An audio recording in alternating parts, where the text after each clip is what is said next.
On September 6, 2023, the US Army announced that it was canceling its latest upgrades for the M1A2 Abrams Main Battle Tank, a decision that was all but certainly informed by an Army Science Board report released just 1 month prior that concluded in no uncertain terms that today's Abrams, regardless of upgrades, would fail to dominate modern battlefields by 2040. The legendary American tank, once touted as the best in the world, now finds itself suffering from its own success, with its unique turbine propulsion system and wide-set rugged chassis bearing the weight of 4 decades worth of technological advancements being stacked atop its overburdened tracks. The Abrams that entered service back in 1980 was already considered heavy, even by tank standards. During development, its target weight was 45 tons, but by the time it reached service, the mighty Abrams had already ballooned to 55.7 tons, notably 20 tons heavier than the Soviet T-62 that it was designed to beat. Now, today's latest M1A2 SEP V3 is even heavier, a lot heavier, tipping the scales at an incredible 73.6 tons, despite being powered by that very same 1500 horsepower gas turbine engine. To put it simply, the Abrams is suffering from the same thing that a lot of service members from the 1980s are also suffering from today, just getting too heavy, too old, and too slow to perform quite like they used to. But that's all about to change. For the first time since 1992, the Abrams is getting a complete overhaul, shedding nearly 14 tons of weight, adding an efficient new hybrid diesel-electric engine, fully incorporating new active and passive defensive systems, and maybe most notable of all, potentially replacing one of its 4 crew members with an automated loading system that, it's no secret, isn't especially popular among many of today's tankers. And the first prototype of this revolutionary new Abrams, currently dubbed the M1E3, is set to be delivered within the next month or so. So let's talk about the M1E3 Abrams and the Army's new approach to developing the armored backbone of the force for the drone-heavy battlefields of tomorrow. I'm Alex Hollings, and this is the return of firepower.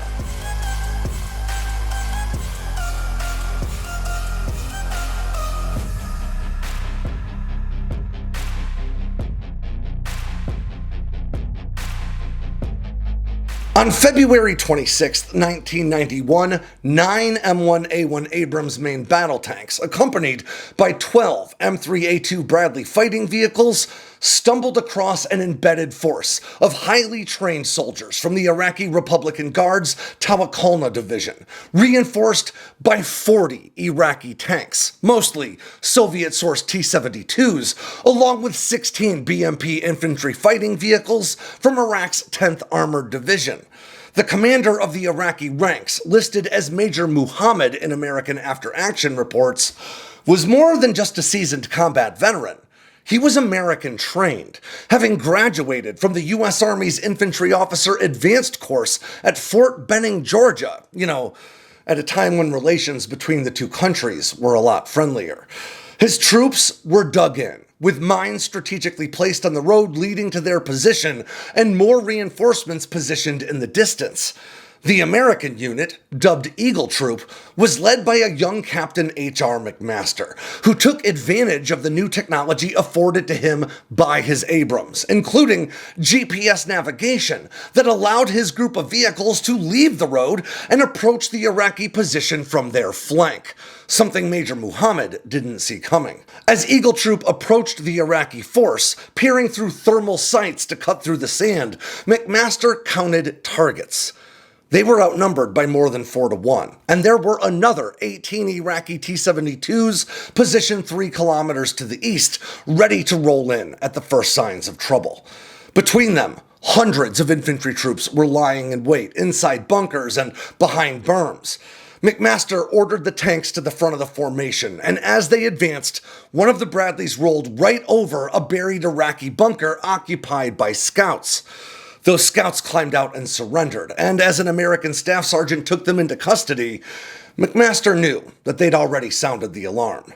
Suddenly, another Bradley came under fire from machine guns, and worse, a massive 23mm anti-aircraft gun that had been tilted down to be used for direct fire. The fight was on. Over the next 23 minutes, McMaster's Eagle Troop would tear through the Iraqi armor with cold, calculated efficiency, leaving 30 tanks, 20 armored vehicles, and 30 more military trucks smoldering in their wake, all without taking a single casualty. But the day wasn't won just yet.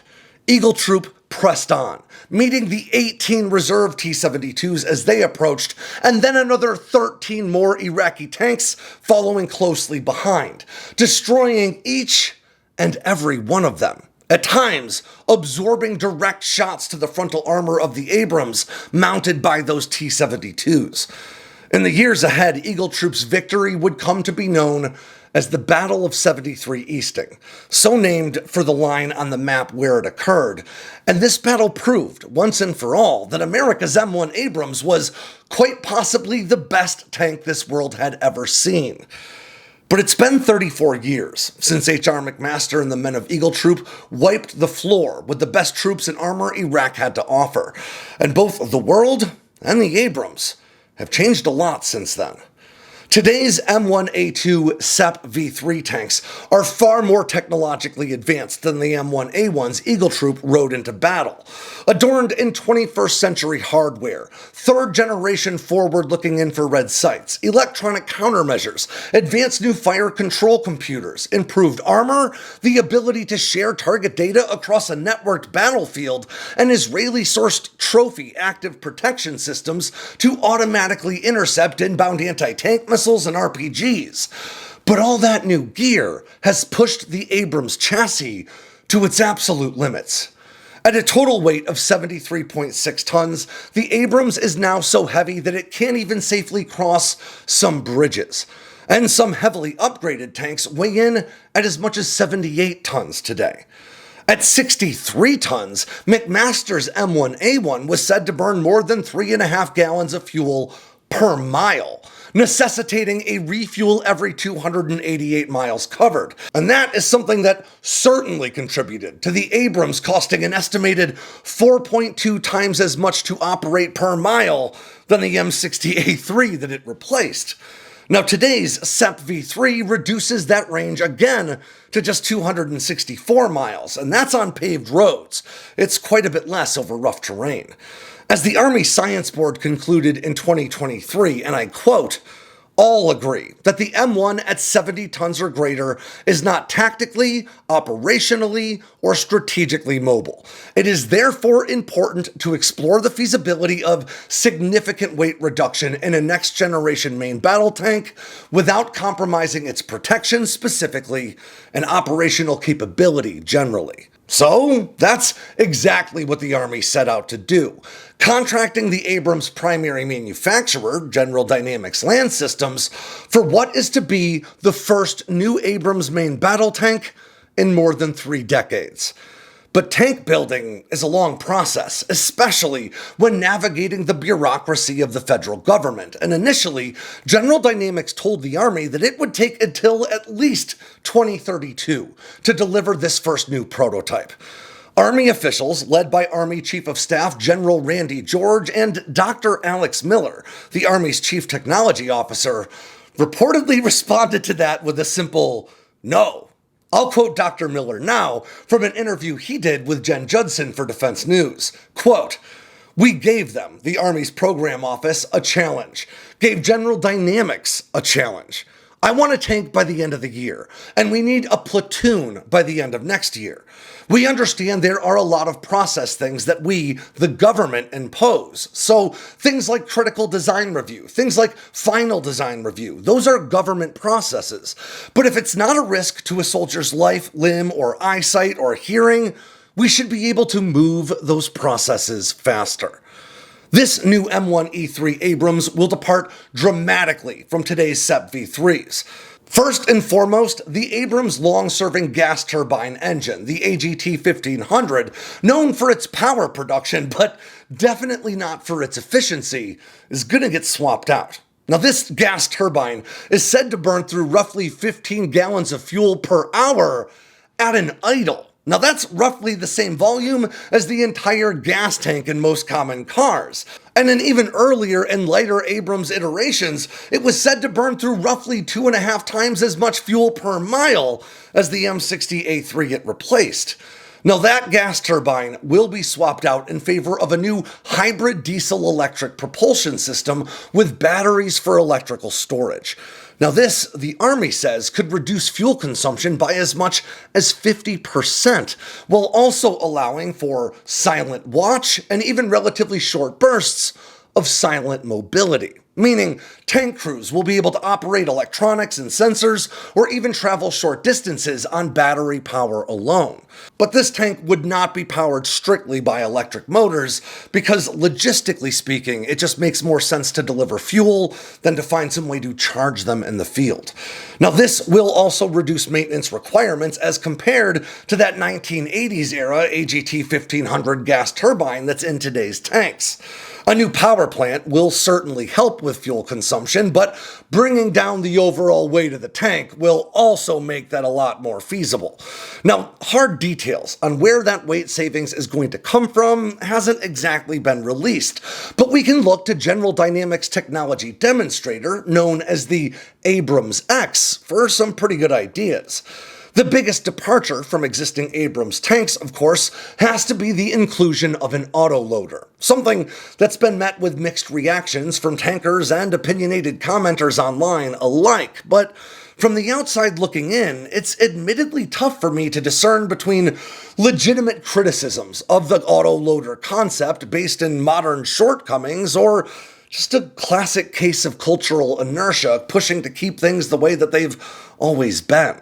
France's Leclerc tanks have long been known to use autoloaders that are said to be capable of achieving a rate of fire of 12 rounds per minute, matching that of the fastest claims from Abrams crews. Though, in practice, trial data shows a more realistic rate of fire of around 9 rounds per minute, but that's also within the envelope of common Abrams rates of fire depending on crew. Japan and South Korea have also seen success with autoloaders, with South Korea claiming a rate of fire of 10 to 15 rounds per minute. And of course, Soviet and Russian tanks have used autoloaders for decades, but at this point, Russia's not particularly renowned for their tank survivability. Now, many nations have been using autoloaders for their tanks for a long time, but the US has long preferred to stick to a human loader, in part because of a person's ability to quickly troubleshoot issues like jams.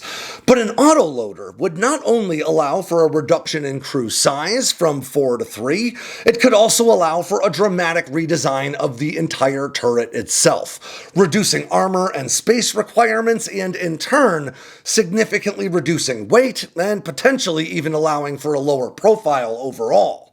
Now, General Dynamics started testing autoloaders in the Abrams all the way back in the 1990s, but this is the first revision of the platform that's been significant enough to allow for the inclusion of a new autoloader system since then. To some extent, I can't help but wonder if America's aversion to autoloaders isn't somewhat similar to how old-timers like me were frustrated when ACOGs, RCOs, or optics became standard issue for all Marine rifles. You could hear us old guys shouting from the rooftops that Marines should learn the iron sight fundamentals first, because a fancy piece of gear is always going to break on you when you need it most. We lamented the idea of new Marines relying on a breakable lens for their survival, and the transition in training to emphasize what we called Kentucky windage over doing the actual calculations to adjust your sights in the field. But years later, the ACOG has proven to be damn near indestructible for most Marines, while making them more rapid and accurate with their shot groups. And it turns out hammering nails into targets at 500 yards with nothing but iron sights is cool to say that you can do, but there's really no reason to have to in 2025. But again, I'm not a tanker, so if you've got experience in the Abrams or with autoloaders, I would love to hear your take in the comments below. For whatever it's worth, the Abrams X was said to be able to shave roughly 10 tons from the current Abrams design, thanks in part to the inclusion of things like that autoloader system, making it lighter than even the M1A1s that McMaster's Eagle Troop rode into battle in 73 Easting. Of course, it's also worth noting that a lot of tankers themselves prefer a 4-person crew simply because many maintenance and repair operations they have to conduct in the field are either easier or sometimes not even possible without 4 sets of hands. Other weight savings could be accomplished just by removing and replacing aging legacy hardware that's been left over from the original 1980s Abrams design. In much the same way, Grumman envisioned making a modernized F-14 that could take advantage of all the space freed up inside the fuselage thanks to modern hardware taking up a lot less room.